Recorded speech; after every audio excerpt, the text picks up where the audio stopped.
Proverbe 5. Se méfier de la femme infidèle, voilà la sagesse. Mon enfant, fais attention à la sagesse que j'enseigne. Écoute les conseils que mon intelligence te donne. Alors tu les garderas et tu sauras ce que tu dis. Oui, les paroles de la femme d'un autre sont aussi sucrées que le miel et plus douces que l'huile. Mais finalement, elles laissent un goût amer. Elles blessent comme une épée qui coupe des deux côtés. La conduite de cette femme mène à la mort. Ses pieds descendent vers la tombe.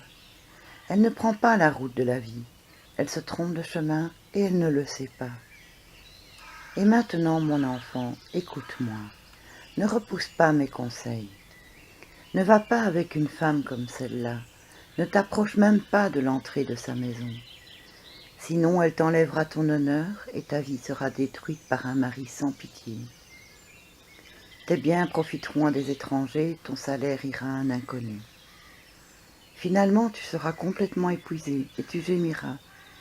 Alors tu diras, j'ai détesté les avertissements, je n'ai pas accepté les reproches, je n'ai pas écouté les conseils de mes maîtres, je n'ai pas fait attention à leurs enseignements.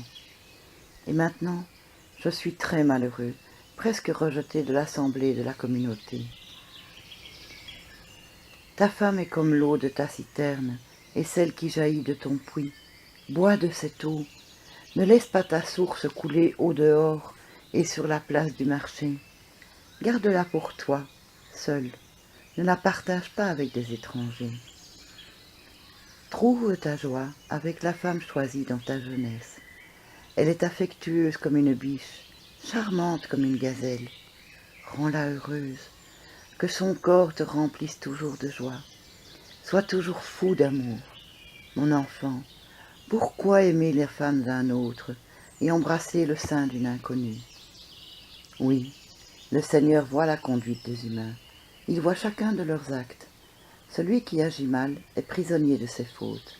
Elles le retiennent comme un piège. Il mourra par manque d'éducation. Son immense folie le perdra.